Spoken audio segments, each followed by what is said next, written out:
Olá, amigos inovadores do Brasil e do mundo. Eu, Elton Shoa, e meu amigo Eric Echaia vamos conduzir mais um episódio do Jornada Inovar. E hoje temos um ilustre convidado, Joaquim Caracas. Muito obrigado por ter aceito o nosso convite. Eu é que agradeço, por essa oportunidade, por poder divulgar todo o nosso trabalho. Meu nome é Joaquim Caracas, sou engenheiro civil e sou sócio fundador da Impacto Proteção. Pronto, e eu vou agora, pessoal, o currículo dele é grande, deu muito trabalho para fazer um resumo aqui, mas deu certo com o uso da IA para a gente poder conseguir falar os principais pontos aqui. Vamos lá. O engenheiro civil Joaquim Caracas é uma das maiores referências em inovação na construção civil brasileira. Fundador da empresa Impacto Proteção, ele foi o pioneiro a introduzir e aprimorar a tecnologia da proteção não aderente no Brasil no final dos anos 90, um marco para a engenharia de estruturas no país. Seu perfil é inventor se reflete em dezenas de patentes que otimizam processos nos canteiros de obra, um feito que o levou a ser reconhecido como o primeiro empreendedor Endeavor do Ceará, rede global que apoia negócios de alto impacto. O foco principal de suas inovações está na aliança entre produtividade e sustentabilidade. Caracas desenvolveu sistemas construtivos revolucionários como o Plaviplan, que substitui o uso da madeira por formas de plástico reciclado, reduzindo o impacto ambiental e aumentando a eficiência da obra. Essa abordagem visionária rendeu a ele, a sua empresa, diversos prêmios nacionais do setor, como os da Câmara Brasileira da Indústria da Construção, CEBIC, consolidando o seu legado como um dos grandes modernizadores da engenharia do Brasil. Então, hoje, nosso convidado realmente é top do top. Vamos ter uma conversa muito boa agora. Vamos lá. Joaquim, cara, eu achei incrível todo esse portfólio que o senhor tem. Conta pra gente um pouco do impacto da proteção. Como é que ela funciona? Conta pra gente tudo. Os números, vamos começar pelos grandes números, para o ouvinte saber qual é o tamanho da empresa. Hoje, nós temos 98% das estruturas de concreto de Fortaleza, todos esses prédios estão todos, são nossos, e hoje nós temos obra de Manaus a Santa Catarina, certo? E hoje nós estamos totalizando aproximadamente, no momento, nós temos em média em torno de 270 obras. E na próxima semana segue a primeira obra de Pave Plus, que isso é uma invenção nossa, para a Europa. Toda usando, quer dizer, a Europa vai usar toda a tecnologia cearense. Sensacional. Como é que foi toda essa jornada para a criação da proteção? Eu vim de uma empresa de pré-moldados, para você ter ideia. Quem primeiro fez laje treliçada no Norte e Nordeste fomos nós. Quem fez primeiro as vigotas protegidas fomos nós. Na época eu implantei aqui essa fábrica das vigotas protegidas. Só existia uma fábrica em São Paulo, que era de uma empresa francesa. Nós fomos a segunda. E em 96 eu soube da cordoalha engraxada. O que é a cordoalha engraxada? É um cabo de aço, que ele é plastificado, entre ele e a plastificação tem graxa. Então, antes de você concretar uma estrutura, esses cabos são inseridos dentro das estruturas, acompanhando os diagramas de momento. Eles têm uns traçados parabólicos, certo? Após a concretagem, 4 dias após a concretagem, que o concreto atinge uma certa resistência, eles são tensionados, certo? E ele é plastificado exatamente que ele só é tensionado 4, 5 dias após a concretagem, para ele não aderir ao concreto. Aí ele fica preso às extremidades. E como ele tem um traçado parabólico, no momento que você tensiona, esse cabo quer retificar. Só que ele não retifica porque ele está envolvido pela massa de concreto. Então ele cria um carregamento negativo que ele vai neutralizar parte ele neutraliza logo do concreto, todo o peso do concreto, parte da alvenaria e revestimento. O que é que isso resulta? Resulta em estruturas mais esbeltas, certo?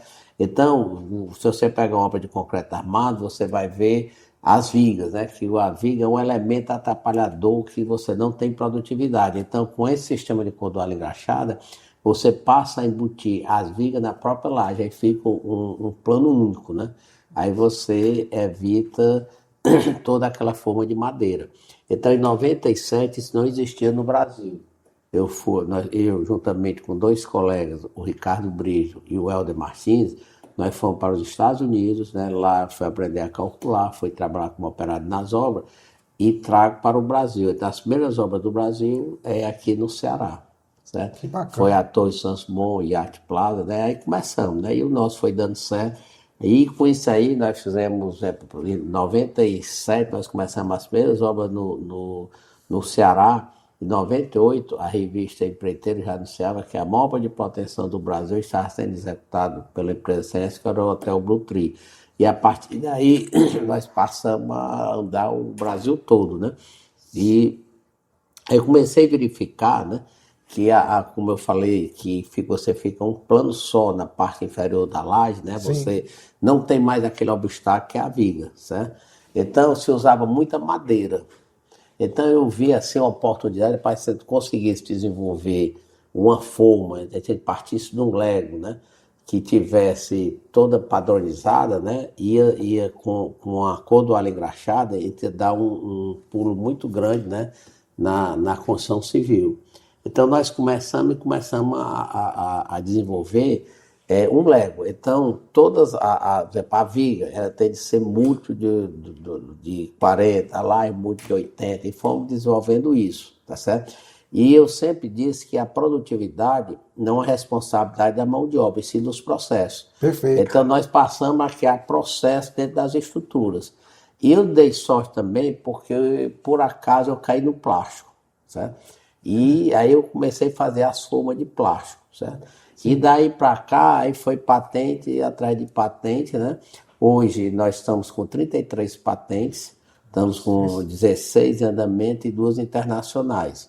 Aí nós criamos o PAV Plus, nós mudamos todo o conceito de cálculo estrutural. Passamos a mudar todo o sistema de laje. Aí as nossas lajes, por exemplo, agora não tem mais estribo, não tem a tela de mesa, né?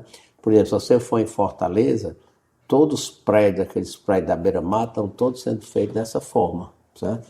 Em São Paulo já estamos com muita obra, certo? E esse PAV Plus, só para vocês terem ideia, todas estruturas usadas no Brasil, como laje trançada, valterrana, alveolar, steel deck, né? São todas invenções lá de fora. A primeira invenção brasileira é de 1930 do engenheiro Otto Bongar. E esse PAV Plus, aí nós batizamos de PAV Plus, né? Aí o PAV Plus é considerado a segunda invenção brasileira em estrutura de concreto. A primeira em 1930 e a outra agora foi ano passado, né? 2024.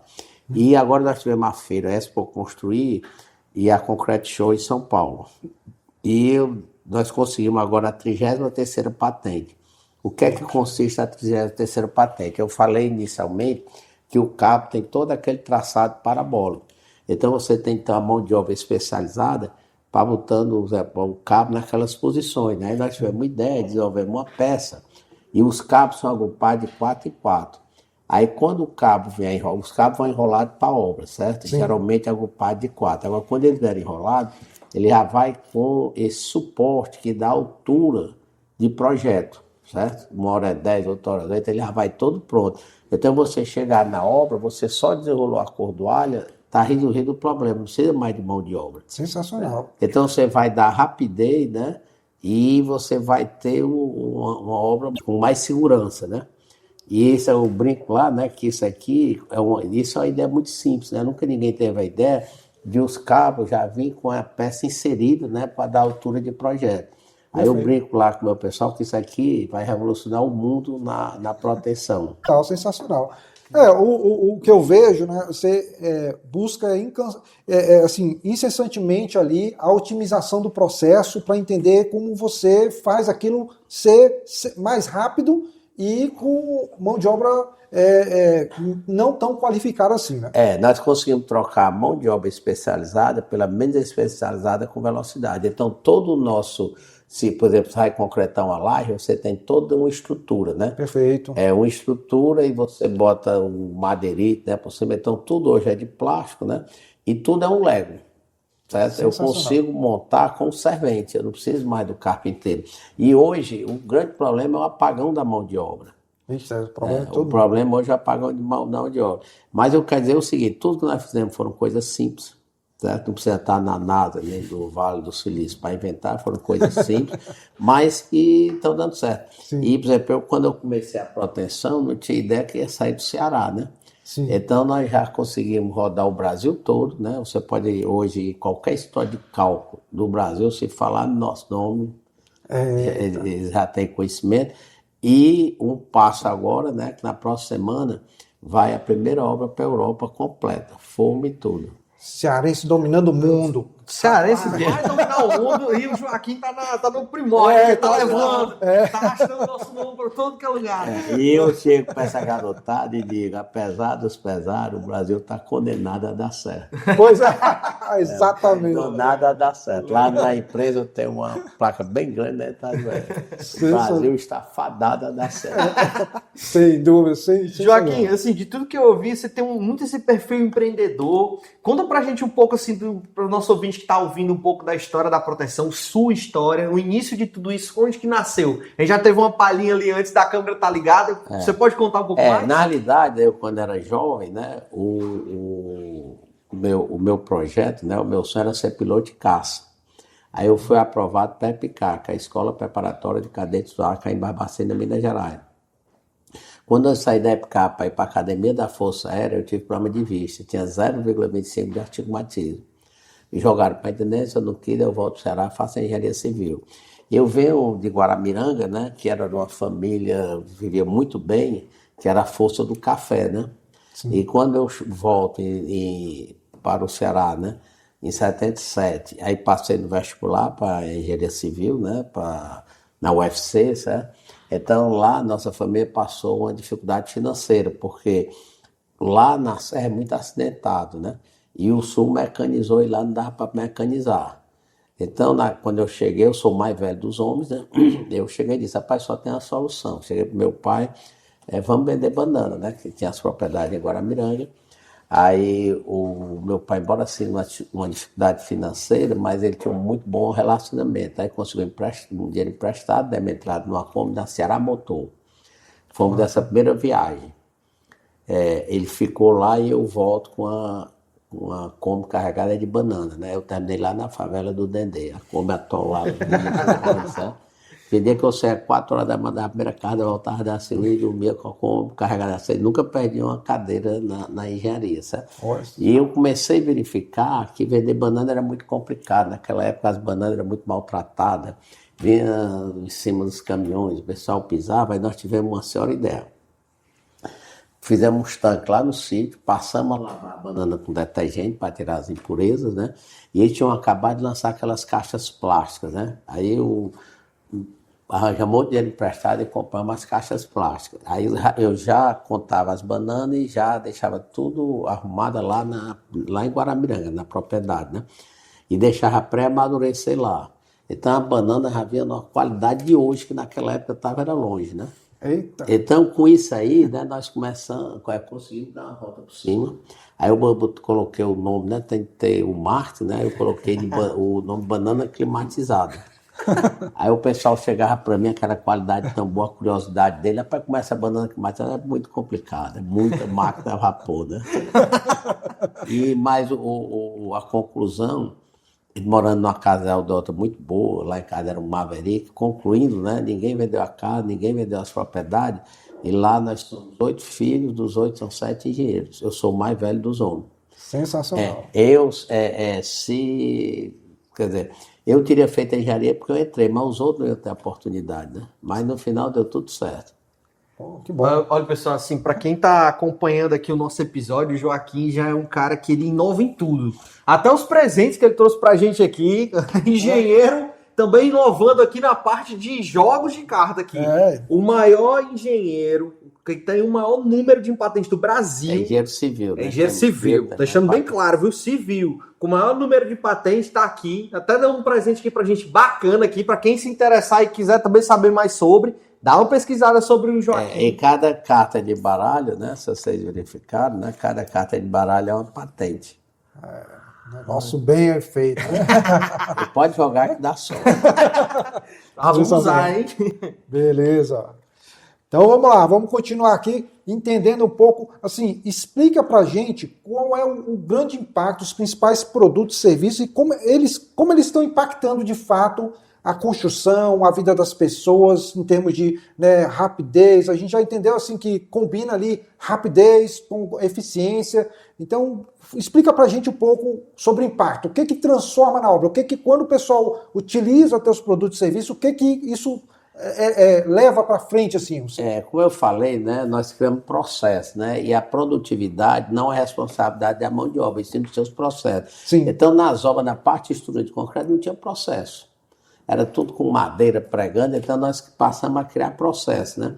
Hoje, por exemplo, Fortaleza, 98% das obras. Se você pode ir em qualquer obra, que às vezes tem muita gente fora, eu chego, rapaz, se você chegar e encontrar alguma obra em Fortaleza, não é nossa, eu dou 10% de desconto por obra. Certo? Então, os próprios empreiteiros, né, rapaz, tem de ser impacto. Ser a estrutura da impacto. Então, nós criamos padrão, nunca ninguém criou.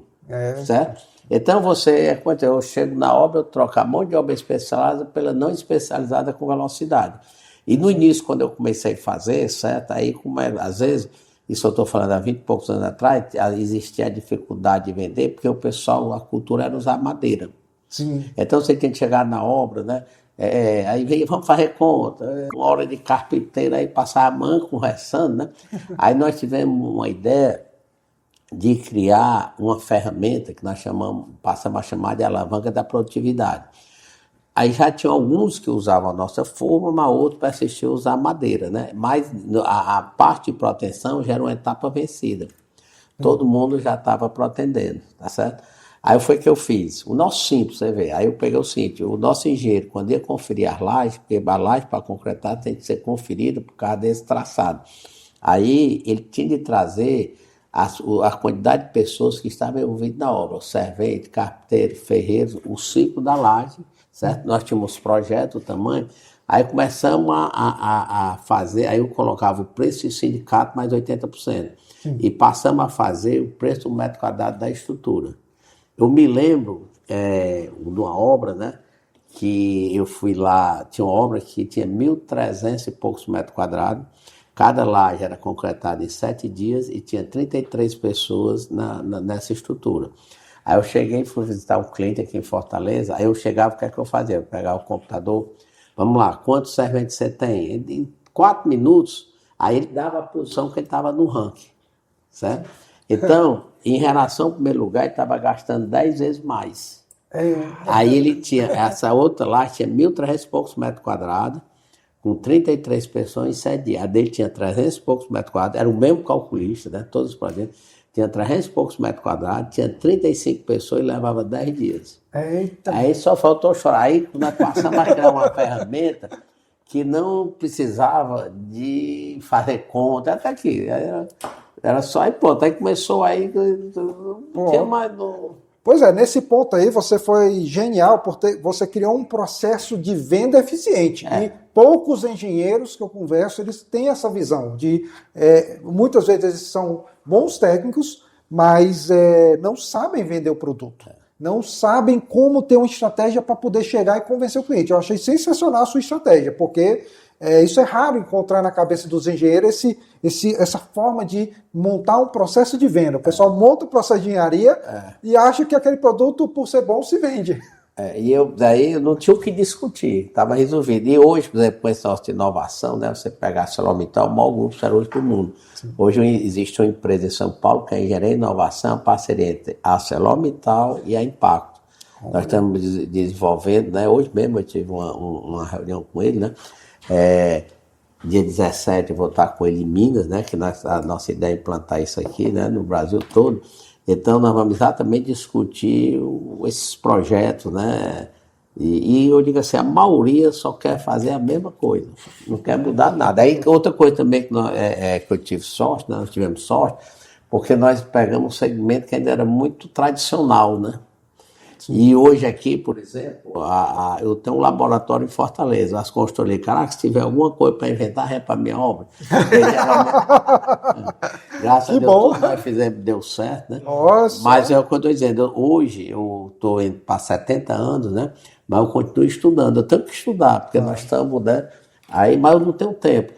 Aí foi o que eu fiz, eu contratei uma professora, toda semana eu tenho 2 horas de aula, aí chego para ela, essa semana vamos estudar isso aqui, calcular, cada eu lhe pago, aí ela me traz as memórias de cálculo, tá entendendo? Perfeito. E nós vamos discutindo, né? Porque nós, na realidade, você vê, nós estamos focando não só nas formas, mas nós estamos formando no conceito da laje, mudando todo o conceito. É de cabo a rabo, né? Sensacional, sensacional. Como dentro hoje da empresa da Proteção, como é que ela funciona a parte de estruturação de líderes? Como é que você vê tudo isso? O que é que eu tenho feito, né? Hoje eu tenho um departamento só para pensar, né? Hoje tem na empresa, tem o Lucas, tem o Walter, tem o Ian, né? Só para pensar, né? E o que eu fiz também, por exemplo, hoje nós temos a Impacto São Paulo, tem Impacto, os engenheiros que se formaram com a gente, aí eu fico mandando para os outros cantos, tá entendendo? Ah, que interessante. Aí vai distribuindo. E eu sempre digo que você só multiplica se você dividir, né? E eu dou sociedade para eles, tá entendendo? Entendi. Sensacional. E hoje, assim, hoje eu estou com 70 anos, né? Eu digo assim, o legado que a gente tem que deixar é ter construído alguma coisa, né? Sim. Por exemplo, lá em Guarabiranga, né? Eu não sei se vocês já foram lá, né? Como eu sou de Guarabiranga, nasci em Guarabiranga, eu digo, rapaz, eu vou fazer um hotel para deixar um legado para a cidade. Sim. E fiz o primeiro hotel do mundo de plástico reciclado, mais 5 estrelas hotel, que é o Hotel Vale das Nuvens. Aí, há uns 6 anos atrás, eu digo assim, eu vou pagar minhas dívidas onde eu passei, né? Aí, 6 anos atrás, eu resolvi fazer o Museu da Epicar. Aí foi o que eu fiz? Eu fiz a réplica da escola. E fiz todo o acervo da nossa turma.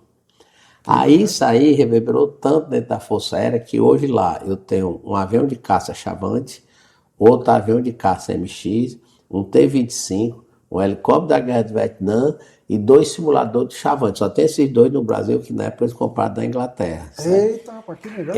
Aí tudo isso foi 0,800. Não paguei nada. Aí depois, aí foi que eu resolvi fazer, né? Eu tombei, botei a minha filha para ser a curadora, certo? E eu digo assim, eu vou ter que ir mais um pouco à frente, porque se eu deixar só o Museu da Epicar,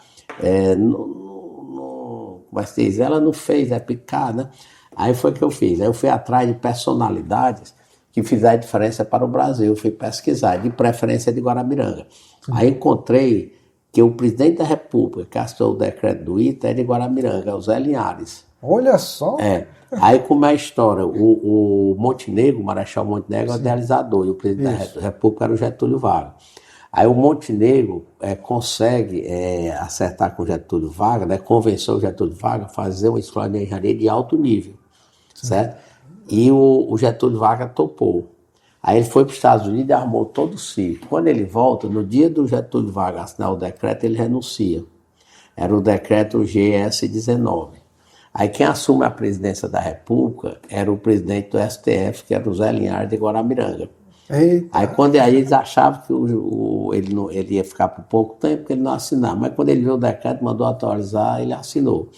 Aí fui pesquisar também e descobri que o único sul-americano que ganhou a Pedra da Lua, porque contribuiu para a missão Apolo 11, é de Guarabiranga, que é o Fernando de Mendonça, que mora num castelo em São José dos Campos.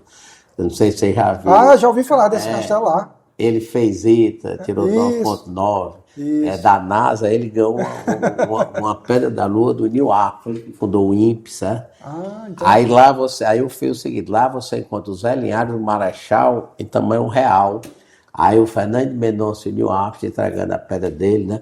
Aí fui mais para frente e descobri que a primeira mulher que tirou o brevet no Norte e Nordeste, né? Uma das primeiras do Brasil era em Guaramiranga, Rita Barroso de Albuquerque. Aí fui atrás, né?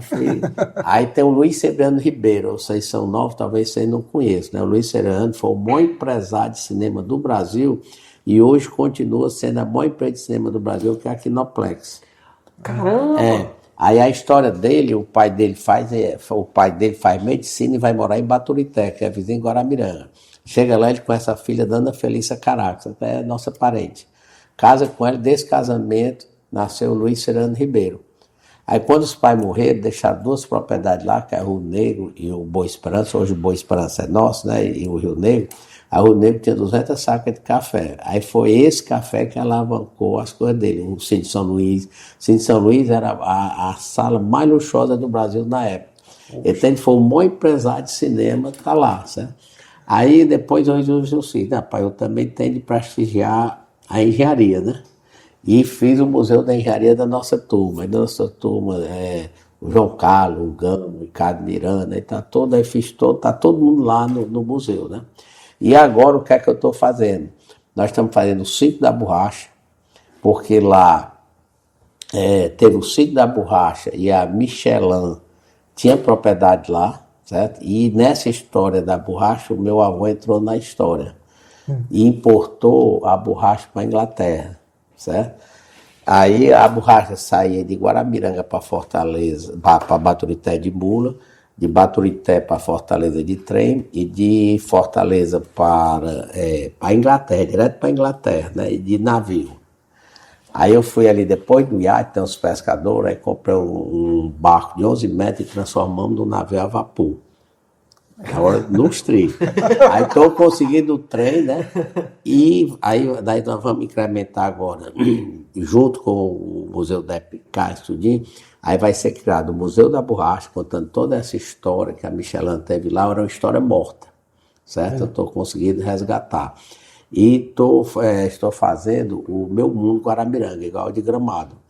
Aí foi o que nós fizemos. Nós juntamos lá os empresários e colocamos 10 impressoras 3D no colégio que eu estudei lá, eu nasci lá, né? Sim. Hoje a sala de aula do Brasil tem mais impressora 3D. Aí eu contratei 2 professores e selecionei os 10 melhores alunos. Aí cada aluno eu pago R$400. Ele não conhecia uma impressora 3D. Eles estão fazendo o Meu Mundo Guaramiranga nos trincas. Guaramiranga, 1900, as igrejas estão com 1,70 m, perfeito. Ah, que sensacional. Aí vai estar lá também, né? E só para vocês terem ideia, sabe quantas pessoas eu estou recebendo no final de semana lá só para visitar o museu? Em torno de 1.500 pessoas, sábado e domingo. No último domingo de férias, eu recebi 1.000 pessoas. Sensacional. Então hoje já passou a ser o maior ponto turístico de Guaramiranga. Pois, rapaz, é um projetão aí, viu? Reviveu a história do nosso estado e da cidade de Guaramiranga. Agora, o legal que eu digo assim é o seguinte, né? De Guaramiranga ninguém sabia, ninguém tinha notícia do Zé Linhares, ninguém tinha notícia do Fernando Mendonça, da primeira mulher a tirar o brevet, do Luiz Sebrano Ribeiro, né? Nem a história da borracha. Estava tudo morto. Aí eu consigo resgatar todas essas histórias, né? E eu digo assim, todo local tem pessoas que fizeram a diferença, mas aí cai, né, no pessoal... No esquecimento, o pessoal não valoriza a própria história, não desenvolve a própria cultura. E nós estamos colocando todo esse pessoal, teve agora no Centro de Eventos, né? Aí nós fizemos um projeto de inteligência artificial, né? Aí eu falei durante 15 minutos, captaram a minha voz, né? Aí tinha lá um top, né? Você chegava lá, aí o que você perguntasse eu respondia, e qualquer que seja a língua, francês, inglês, né? Alemão, chinês, né? E nós colocamos dentro desse conteúdo toda essa história, né? Então, vai estar já registrado, cara, pai, quem foi Joaquim Alves Nogueira, quem foi o Manuel Albuquerque, quem foi, vai estar todo... essa história vai se perpetuar agora porque está lá na inteligência artificial, está digital. Que sensacional, sensacional. Inovação aí em todas as direções aqui com Caracas. Todas as direções com Caracas, isso é verdade. A gente teve uma aula de engenharia e de história. Sensacional, sensacional. Na vida, eu acho que só vale a pena. Dinheiro assim não vale nada. Sim. O dinheiro ajuda, mas você tem que passar, o mais importante é deixar um legado, né? Entendi. E esse conhecimento agora das patentes, você tem se relacionado com as universidades para poder transmitir um conhecimento mais técnico e tal, porque você comentou sobre a questão do apagão, né? Do apagão. E a gente vive isso, a gente pega os números aí, a engenharia é um dos piores setores, assim, eu acho que o problema nosso, comparado aos países desenvolvidos, a proporção da engenharia é o pior número, eu acho. Assim, o pessoal desiste, o pessoal não quer fazer, né? Todo mundo quer ganhar dinheiro fácil hoje, sendo youtuber, sei lá nas quantas, influencer, e a engenharia sofreu muito. Só que a engenharia, sem engenharia, a nação não tem como ser uma nação forte. Não tem, né? E aí você é uma figura assim, bem assim, fora da curva, totalmente fora da curva, né? Você tem conseguido interagir com as universidades, feito algum canal para eles ajudá-los de alguma forma? Como é que é isso? Eu digo assim, conhecimento tem que ser compartilhado, né? Sim. Aí, por exemplo, recentemente, eu tenho um amigo que é o Tomai Rocha, que é dele lá do Colégio Cristo, né? Eu digo, pai, vamos pegar o pessoal da medicina, ver o que é que esse trabalho que ele faz de pós-graduação, que vai para a biblioteca, nós podemos ajudar. Aí encontrei lá uma médica, que a ideia dela era fazer um cone, um aplicativo, uma lente, para fazer a captura da retina, sem precisar da presença do médico. Lá no interior, a pessoa vai lá, um técnico de saúde, tira a foto e manda para o oftalmologista. Aí eu disse, isso aqui é para ter, que é tranquilo. Né? Aí, para desenvolver esse projeto, né, precisava de uma verba de R$400 mil, né? Mas depois eu consigo lá no Senai. E o Senai nós temos já um relacionamento com ele. Eu chego lá, ele já sabe que eu vou fazer, né? Aí, bancário, que tinha que fazer aplicativo, fazer os moldes, fazer o que. Resumindo, fizemos e deu certo. Hoje a Unimed está usando, já tem algumas pessoas usando, né? E você encontra várias doenças na retina. Mas você vê, por exemplo, no interior não tem como o cara levar, né? Então, isso aí já vai facilitar. Mas eu estou dizendo que, por exemplo, a medicina está muito longe da engenharia. A engenharia resolve muita coisa, né? Sim, é porque quando a gente pensa hoje em um projeto de inovação, a gente pensa em conhecimentos diferentes que se cruzam, né? A gente tem a transversalidade ali. Né? Então, isso é muito importante para todo mundo compartilhar. Quando eu vou fazer os projetos assim, eu gosto de botar pessoas diferentes ali, com pensamento diferente, porque quando você junta todo mundo e pensa junto, realmente faz toda a diferença no processo. Agora, na empresa, você diga assim, tem de ter uma pessoa que tem de ter essa sensibilidade, né? Porque, às vezes, se não for, diga assim, o cara tem que ter a caneta. Sim. Se tiver a caneta, às vezes, por exemplo, ele está fazendo alguns projetos, não é tudo que dá certo. Eu chegasse aqui e falasse tudo der certo, não é verdade. Claro. Mas tem muito mais coisas que dá certo que não, né? Senão você quebra, né? Isso. E com a experiência, né, que você vai vivenciando, né, você já vai tendo.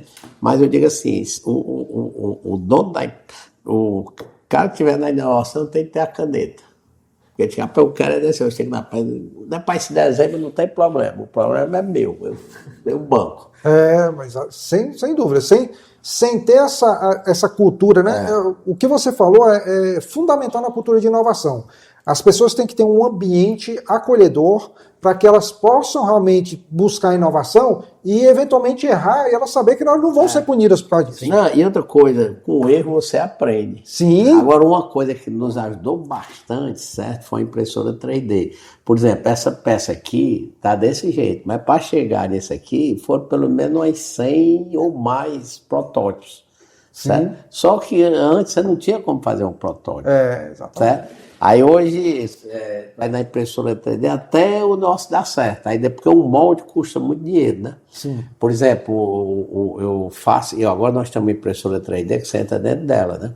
Eita, caramba! Talvez seja a maior impressora do Norte-Nordeste. Aí na engenharia são aquelas peças maiores, aí tem ideia, faz, leva a prova, testa, o molde custa R$300 mil, R$400 mil, certo? Sim. Aí depois, quando o nosso está bem concebido, agora vamos fazer o molde. Estudando. Então a impressora, aí você vê, a impressora 3D hoje, quando nós começamos há 15 anos atrás, a primeira impressora eu paguei 30 e poucos mil, na segunda, hoje uma impressora 3D, você compra uma, é 3 mil e poucos reais, é de graça. Sem dúvida. De graça. Mas essa grandona aí que você comprou não é mais cara. Essa é mais cara.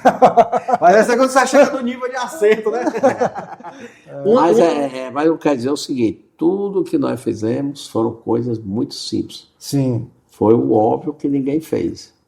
Eu acho que essa cultura de inovação que o Joaquim transmitiu aqui durante até esse momento do episódio, né, é que fomenta o simples, mas ninguém pensou. Ninguém pensou.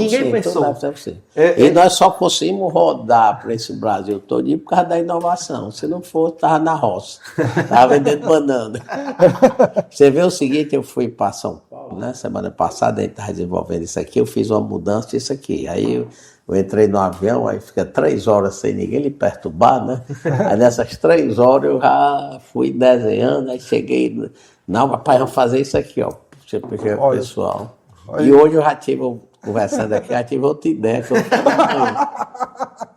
Que legal, que legal. Mas é assim mesmo, os insights e tal, a mente assim, toda hora produzindo e nos momentos... Eu gosto de falar, pessoal, assim, às vezes quando eu não consigo resolver um problema no dia, eu disse, espera assim, porque de manhã cedo é quando vem as ideias boas, aí a gente vai lá resolver o problema. Mas o que você colocou assim, é um aprendizado incrível para os empreendedores, né? Porque a sua história, o que você está falando ali, cada passo, cada momento é um aprendizado diferente, né? Por isso que eu falo, pessoal, às vezes a melhor aula de empreendedorismo é você entender a história de quem fez aquela jornada, entender a história realmente de fato, e cada momento da história, o que a gente aprendeu ali de lição, né? Por exemplo, essa questão de errar para poder chegar... fazer não é você chegar. Exatamente, você tem que trabalhar isso. E se o cara for muito perfeccionista, eu chego com o meu pessoal e digo, rapaz, melhor feito que perfeito. Pronto. Vamos fazer e nós vamos calibrando. Pois é. Vamos calibrando, né? Aí eu digo também para eles, né? A maioria são jovens, né? Aí usando o dicionário cearense, né? Eu digo que na vida você tem que ter o ler queixê, que é a conversa, mas você tem que ter o ler fazer. Que a maioria só conversa e não faz. Né? Então, ao longo desses anos, né, eu tô só a empresa agora, a Impacto, próximo ano faz 30 anos, mas já vim do emprego pré-moldado, né? Tenho 40 e poucos anos aí, né? Mas tudo hoje, tudo que eu fechei, eu fiz. Perfeito. Embora no prejuízo, ganhando, né? Mas às vezes é essa jornada, né? Às vezes a gente vem, a gente perde porque a gente vai se arriscando. E aí você falou um ponto interessante, né? Melhor feito do que perfeito, né? Em 2008 eu estava liderando um projeto eu ganhei um contrato com o Exército para fazer o sistema de gestão de obras do Exército, 2008, 2009. E aí foi interessante, quem me contratou foi a diretoria de obras militares, responsável pela parte de engenharia, né? Eu venho da diretoria de serviço geográfico, que é a parte de cartografia, é outra diretoria. E aí quando eu fui ver o projeto lá com o pessoal de obras, né? E aí o Exército ele tem uma área patrimonial equivalente ao estado de Sergipe, só para a gente ter uma noção de quanta área patrimonial o Exército tem, é muita coisa. E aí, assim, eram mais de 2.000 áreas patrimoniais espalhadas pelo Brasil, e a ideia do projeto, né, era colocar tudo georreferenciado, tudo no mapa para você ver tudo integrado. E aí, quando a gente foi pegar alguns quartéis mais longe, não tinha a planta georreferenciada com detalhes. E aí eu falei, pessoal, não, vamos fazer o seguinte, vamos ensinar o comandante lá, usar um GPS, ele vai lá, pega os pontos, e a gente coloca o polígono aqui no mapa. Quando o pessoal da cartografia ficou sabendo que eu estava propondo fazer um negócio sem precisão, eles vieram reclamar comigo, meus próprios amigos. Não, Showa, como é que é? Você está fazendo um sistema sem precisão cartográfica, sem precisão de georreferenciamento? Eu disse, rapaz, eu estou mesmo fazendo assim, eu estou falando pro pessoal, porque é melhor ele saber que um quartel está mais ou menos lá na Amazônia, do que ele não saber nem... nada. Não tem nada, rapaz. Eu disse, olha, não tem... Eu estou preocupado se o quartel vai estar mais 10 metros para cá, 10 metros para cá. Não estou preocupado. Eu disse, gente, se ficar pensando em fazer a cartografia perfeita do Brasil todo, a Amazônia não sabe lugar. Você não tem. Aí eu disse, pronto. Então, é difícil os engenheiros entenderem, né, quando a gente precisa ter precisão e quando a gente precisa ter flexibilidade. Senão você fica todo o tempo pensando ali. E eu expliquei para eles, né? Eu disse, gente, não se preocupe com precisão agora, porque o polígono está ali. Daqui a pouco alguém faz uma medição melhor, a gente substitui e você vai evoluir, é incremental. Agora fica todo mundo querendo, não, tem que ter precisão tal, não sei o quê. Aí não tem nada, mapeado. Então, nunca. Pois é, exatamente, esse é o problema. O pessoal os engenheiros, às vezes, têm essa dificuldade de saber o momento certo de ter precisão, de ter qualidade e tal, não sei o quê, porque você já está ali, e o momento certo também de você, vamos testar aqui, vamos ver se funciona assim e tal, para você achar o padrão. Então, eu achei muito incrível aqui da sua história, né, essa capacidade que você tem de enxergar o momento, agora se tornou produto, vai para o mercado. Agora a gente está projetando, vamos testar, vamos analisar, vamos ver como é que dá certo, dá errado, né? Porque o fundador da Amazon, Jeff Bezos, ele fala muito, olha, a questão aqui nossa é errar rápido para poder aprender rápido, né? Errar rápido e errar barato, né? Você tem que fazer... Porque aí, quanto mais... Se você não está errando, você não está inovando. A pessoa tá... Você pensa, mas você vai calibrando. Lembra que dá certo. Pois é, eu acho que são desafios, assim, aprendizados incríveis aqui. Que são... E o que nós estamos feito bastante agora, certo? Eu dou um passo para frente e volto lá para trás para melhorar o que foi feito. Certo? Aí tem, por exemplo, uma peça que é o plasterite, ele tinha 8 centímetros de altura. Aí nós fizemos o quê? Nós reduzimos para 4 de altura e colocamos um reforço metálico com um molde de gaveta, né, para botar um reforço. Mas o que é que isso resulta? Aí eu mando muita coisa para o sul, né? E o problema do frete é frete-volume. Certo? Aí com isso, aí eu mando agora o dobro. Porque se reduziu em 50%. Reduziu, Aí o tapa da agulha, então o que é que nós temos? Eu sempre estou assim, agora vamos, aí pega uma coisa lá de trás e melhora. Vamos e melhora, vamos e melhora. Né? Perfeito. Inovação incremental. Inovação incremental, exatamente. Aí melhorando o que é, né? Eu sempre digo, rapaz, sempre dá para melhorar o que é bom. O iPhone é assim, o pessoal fica falando, não, o iPhone foi um lançamento. Não, gente, ele começou por um aparelhinho de som pequenininho, aí foi melhorando. Uma hora ele virou e tava com... Acho que o precursor do iPhone foi o iPod, né? Que ele já fazia tanta coisa. E quando lançou o primeiro, que foi acho que foi o 3GS, não me lembro. Pois é. Já era bem parecido, assim. Você botava de lado, você não sabia o que era o que. E olha, a inovação dessa forma aí, inclusive eu me lembro bem com um professor, um amigo, ele estava voltando dos Estados Unidos e trouxe o iPod, que já era exatamente a estrutura toda do que ia ser o iPhone. E aí, quando o iPhone lançou, ele ficou dizendo, não, já tem um iPhone aqui e tal, só que aí depois era só, não era ainda telefone, mas a estrutura já estava toda, o design, o hardware. Então, a questão da inovação incremental, que você comentou lá, ela é uma inovação importantíssima, e ela faz você chegar realmente de forma consistente muito longe. E o pessoal, às vezes, não entende isso, sabe? O pessoal mesmo que tem que ser... Não, gente, a inovação ela pode ser disruptiva. Às vezes você tem um insight ali, como você teve ali, criou uns negócios. Agora, muita coisa é incremental. E a incremental é consistente. Você pode fazer todo momento ficar repensando. Não, como é que é isso daqui? Será que dá para melhorar e tal? Esse mindset de inovação que você tem. E você consegue transmitir isso para a sua equipe. Esse é o ponto. Esse seu mindset de estar olhando ali, estar inovando, como é que você faz para instigar a equipe assim? Porque às vezes... Na verdade, o que é que acontece? Eu, como tenho 40 e poucos anos de formado, sempre, né? Aí eu chego com a ideia, né? Aí jogo para ele. Agora vocês vão... A ideia é essa aqui, vamos trabalhar. Aí, né? Entendi. Então, o Oscar Niemeyer do mesmo jeito. Pronto, o seu método é igual do Oscar. O Oscar Niemeyer, o que você faz? Não, eu passo meia dúzia de traço e deixo o pessoal. Não, e essa meninada hoje, né, tem uma grande capacidade de pesquisar, né? Sim. Eu vou atrás daquela turma diferenciada, já peguei muita gente do ITA, do IME, certo? Estagiário, né? Legal. Caracas, uma dúvida para quem está até nos assistindo. Como que funciona o processo de patentear? Patentear, você tem uma ideia, né? Da entrada, né? E ali, né? Aí você tem de descrever toda a patente, né? Você já tem de ter, você já tem de pelo menos ter uma ideia que vai dar certo. E aí isso demora, né? Uma patente, você tem ideia, demorava todos 6, 7 anos. Depois Pave Plum, né? Demorou 6 anos para sair.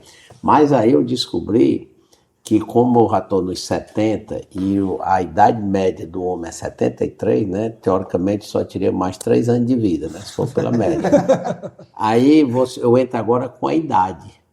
Na hora que eu entro com a idade, eu passo por cima, né? Aí já vem com o carimbo de prioridade a patente agora. Olha só. O caminho do idoso. Ele inovou descobrindo o caminho do idoso aqui para patentear. Rapaz, o Caracas é desenrolado, viu? Sensacional, sensacional. E quando você olha para frente, assim, porque a gente tem ainda uma dificuldade em levar esse olhar inovador, né, para as futuras gerações de engenheiros, né? Eu passei 2 anos estudando, por exemplo, vendas para saber como inovar o processo de vendas, né? Eu fico buscando ali coisas que me complementam, porque a engenharia ela dá uma base muito sólida, mas ela dá um pensamento, às vezes, muito pragmático, a gente fica com dificuldade de quebrar isso daí para poder fazer as coisas darem certo. Porque, como você teve essa experiência mais jovem, como vendedor e tudo mais, isso ajuda a gente a se desenvolver, né? O Eric também tem experiência, o Eric também é da área de tecnologia, mas ele é vendedor, né? Ele consegue vender a ideia, né? Vender a ideia, eu acho uma característica, um soft skill que a gente fala, e é muito raro nos engenheiros, né? E essa dificuldade. Será que você acha que é possível, de repente, existe espaço nos cursos de engenharia para a gente pensar um engenheiro com a mente mais aberta, mais inovadora? Assim, né? Como é que você olha tudo isso, assim, a sua opinião? Eu digo assim, a maioria só quer fazer ali o que, né? Eu sempre digo assim, quem anda pelo caminho traçado só chega até onde os outros foram. Perfeito. Então tem de ter. Agora também, eu comecei, né, foi a primeira empresa aqui do Ceará, do Norte Nordeste, que fez laje treliçada, pró-tendida, eu sempre fui fazendo diferente, né? E hoje, assim, eu tenho uma facilidade, porque eu chego para os construtores e me dizem, caraca, se tiver alguma invenção, vamos testar na nossa obra. Ele já tem a confiança, né? Tudo que eu fiz deu certo. Então, realmente é complicado, né? Você vencer essa primeira etapa, né? Que a turma quer continuar fazendo tudo a mesma coisa. Então eu já dei sorte que essa eu já venci. Se eu inventar um negócio, não falta adeptos para a gente testar. Sensacional. Da engenharia, né? Agora, tudo que nós fizemos foi com responsabilidade, tudo deu certo, tá entendendo? Estudando, né? E eu chego para esse jovem e digo, rapaz, a diferença é o conhecimento. Porque a maioria desses jovens, né, acha que o que vale é a experiência. Sim. E eu digo, rapaz, não adianta experiência sem conhecimento, você não vai para canto nenhum. Aí às vezes eu vou dar palestra, aí eu sempre gosto de contar uma história, disse, rapaz, um dia caiu no copo de leite, caíram 2 moscas. Aí uma abriu logo e morreu, a outra esperneou tanto que o leite talhou, ela conseguiu escapar, né? 3 meses depois, ela caiu no copo d'água, essa que escapou com outra, só que tinha um canudo no copo d'água. A uma disse, não, a gente ferrou pelo canudo e eu vou embora. A outra, não, é só bater as asas que dá certo. Ela morreu porque ela não tinha conhecimento, a água não se comportava, né? Aí eu fico fazendo essas histórias, né? Porque você só vira o jogo se tiver conhecimento. Eu chego lá em Guaramiranga, eu levo os alunos, tem muito aluno lá para o museu, né? Estudei lá, gosto, né, de interagir com ele, levava um grupo de 20 alunos. Aí explicava, levava no museu as histórias, né, inovação, calcula até meu dia. Quando dava meu dia, né, o pai Céu dizia, pai, eu vou fazer uma pergunta. Eu quero ver quem responde mais rápido. Posso perguntar? Pode. Quem de vocês tem interesse em ser milionário? Né? Aí eu né? Eu disse, é só estudar. Exatamente. É só estudar. Sensacional. Sensacional. Né? A grande questão é justamente isso, né? Hoje, a gente né, defende o estudo como uma forma de sucesso, né? Mas a gente tem ali a outra turma defendendo a preguiça como fonte de sucesso. Eu fico impressionado como a gente está nesse dilema hoje na sociedade, né? E eu acho que talvez essa questão de pegar o caminho mais fácil, porque o que eu estou vendo agora, por exemplo, com a revolução da inteligência artificial, os engenheiros vão ser mais valorizados do que o pessoal que se formou em tecnologia. Porque a matemática é a mãe da IA. E aí a coisa começa a mudar, aí o pessoal vai entender que muita gente deixou engenharia, não, eu vou ser programador para ganhar dinheiro mais rápido. Deu certo, só que agora tá virando de novo, e agora vai assim, ó, tu não tem conteúdo, não, eu só sei programar, não, mas a IA faz isso melhor que você, agora tu tem conhecimento matemático para projetar a IA para poder, aí o cara não tem. Aí eu chego lá para os alunos, né, fui dar uma palestra lá, né, e combinei com eles, eu estou com 70 anos, quando eu completar 80 eu quero encerrar, né? E quero morar em Guaramiranga. Aí eu chegando lá, eu vou pegar os 20 melhores alunos do primeiro ano do ensino médio. Aí eu vou ser professor de física e matemática. E vou estruturar essa turma, e eu disse, ó, eu garanto, esses 20 alunos selecionados vão passar para medicina no UFC, porque o menino do interior, pobre, com dificuldade, passar para medicina, ele está com a vida dele resolvida. Sim, sim. Aí eu disse, ó, e tem mais, eu vou fazer vestibular junto com vocês. Aí com 84 anos, né, eu dei sorte que vai ter agora a faculdade de medicina em Baturité, né? Aí com 84 anos eu entro para medicina. Se eu não perder nenhuma cadeira, eu vou me formar com 90. Aí eu disse, eu só tenho pena, eu com 87 anos, bem velhinho, né? Estudando, nos hospitais, dando plantão, aí chega um paciente, olha para mim, rapaz, isso é experiente, eu vou ver. Aí o cara vai se dar mal, porque eu sou estagiário. Mas eu quero fazer para mostrar para essa meninada. Primeiro, os 20 vão passar, para mostrar para os outros e dizer que foi conhecimento, estudar. Sim. Tá certo? E mostrar que uma pessoa ainda, mesmo com idade avançada, ainda pode produzir, né? Porque o exemplo arrasta. O exemplo arrasta de fato. Aí eu vou botar uma placa de outdoor bem grande. Guaramiranga passa 100% aprovado em medicina. Ela tá pensando no marketing, né? Já está pensando lá na frente como é que vai vender essa ideia. A obra do ITA, né, nós estamos fazendo, né? Sim. E lá naquela obra tem envolvido 9 patentes nossas. O cibramento, a caixa, o plasterite, né, o Pavipru, né? Eita. Aí veio o pessoal aqui do Alto Comando da Aeronáutica, né? Aí eu fiz um folheto botando as 9 patentes, né? 9 patentes cearenses. Cara, é isso aí. E com esse negócio aqui, assim, tudo que tem um projeto funciona, né? Se eu tivesse feito uma sala com o acervo da nossa turma, não tinha ganhado nada, né? Mas como nós fizemos a réplica da escola, aí aquilo ali virou o jogo, né? Nossa, aí eu brinco com os colegas meus, né? Aí, por exemplo, hoje eu tenho medalha Santos Dumont, medalha de mérito da aeronáutica. Aí hoje, da nossa turma que só fiz 3 anos, eu sou um dos que tem mais medalha, viu? Imagina da turma, o pessoal falando já. Sensacional. Não, e hoje, hoje qualquer oficial general da aeronáutica, qualquer aluno que passou pela escola, todos já me conhecem. Todos já sabem do Museu da Epicar. O pessoal chama, tem um cearense lá que inventou de fazer um museu lá no Ceará e já virou lenda. Aí já tem algumas turmas vindo fazer encontro aqui, lá em Guaramiranga. Eu vou receber agora a turma de 67. A 67, 74, 75, já vieram algumas turmas, só vem bater aqui para fazer o encontro lá. Agora ele está aumentando a arrecadação. Aí a escola foi fundada em Desse ritmo o cara que vai virar prefeito. Se Deus quiser, não. Imagina o prefeito lá no hotel, a escola foi fundada em 1949. Hoje eu sou o único ex-aluno de 49 até agora a ganhar avião da Força Aérea Brasileira. Caramba. Mas por causa de um projeto, né? E uma besteira, né? Foi que eu fiz a réplica da escola. Na memória chegou o material, capacete, fada, não foi bem fácil. Pois é, mas é isso aí. Você fez um projeto e você conectou a emoção, né? A emoção é a força que move, né? Você conseguiu gerar essa conexão forte, então, cara... E eu sempre digo assim, rapaz, dinheiro é consequência. O cara que é apegado ao dinheiro não ganha dinheiro. Exatamente. Mas faça para que o nosso vai vir por tabela. Isso, sensacional. Esse é um aprendizado aí. Você falou tudo, né? Se a gente pegar a história dos maiores empreendedores do mundo, a gente observa que ele nunca colocaram o dinheiro na frente, né? Eles sempre botaram os ideais, as ideias de fazer e tal, e aquilo ali foi saindo e o dinheiro veio. O dinheiro veio. É exatamente isso.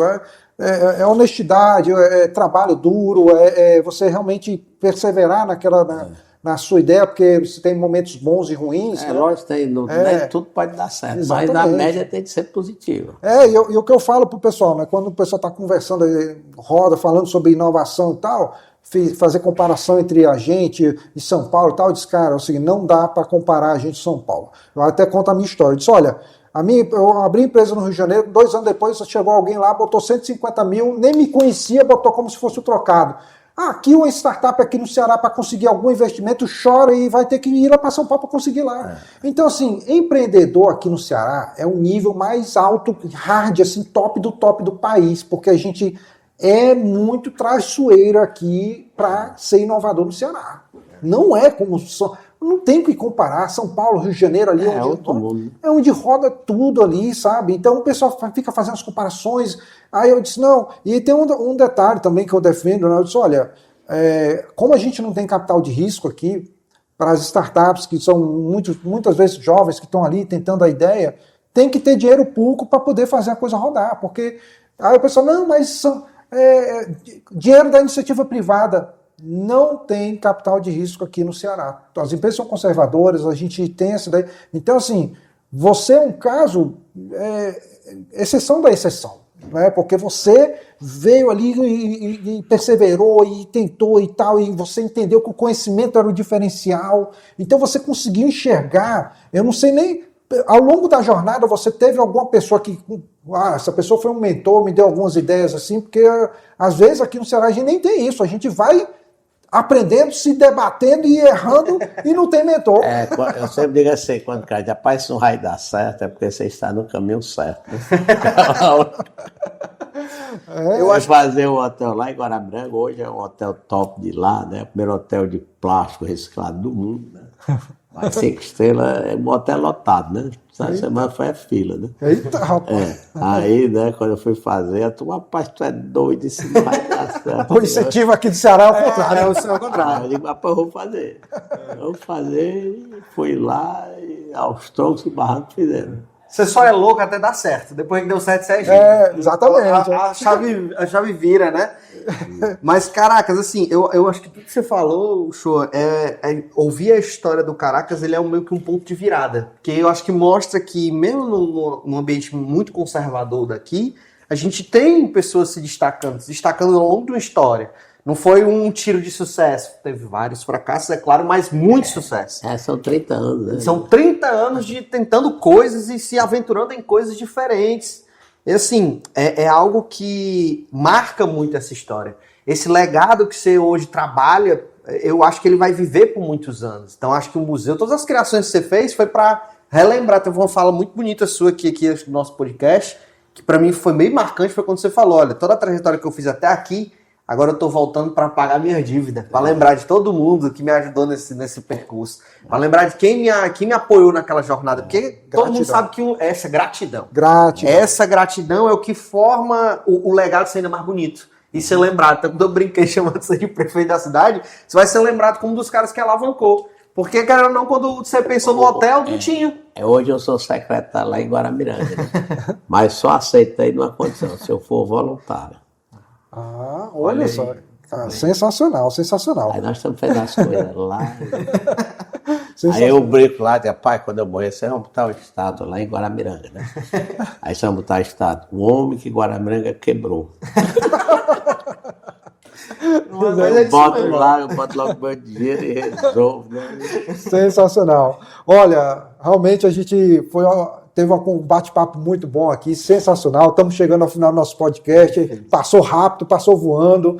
E aí, Caracas, eu queria pedir para você, se você quer deixar alguma dica final para o nosso ouvinte, assim, para que ele possa ali, enfim, ser um insight. Fique à vontade para poder dar os últimos insights aí que você pode compartilhar conosco aí. Como eu falei aqui, né, nesse bate-papo, né, que quem anda pelo caminho traçado só chega até onde os outros foram, né?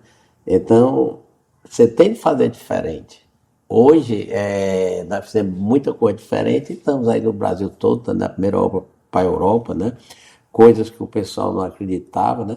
Agora tem de aliar a experiência com o conhecimento, né? Uma altura dessa, eu com 70 anos, né? Eu estou estudando, eu tenho uma professora, né?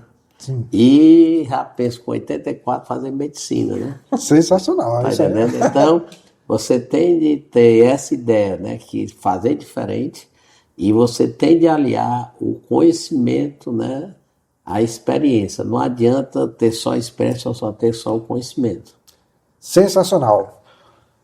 Olha, hoje nós tivemos uma lição aqui, uma jornada incrível, aprendizado, que olha, foi uma aula, entendendo aqui a jornada do Caracas. Eu quero agradecer você que acompanhou o nosso podcast até o final. Estamos aqui numa infraestrutura incrível, cedida pela Unifametro. Hoje nós tivemos essa jornada incrível com Joaquim Caracas. E eu peço a você que, para a gente continuar produzindo conteúdo desse nível, de alta qualidade, compartilha. Vai lá, dá 5 estrelas para a gente no Spotify, compartilha no YouTube com os amigos, manda um link também, vai lá, marca as estrelas e marca que gostei. A gente precisa do seu apoio, precisa de compartilhamento para a gente continuar produzindo esse conteúdo. E é isso aí, a gente terminou o nosso episódio com essa sensacional entrevista. Até a próxima, pessoal. Obrigado, Elcio.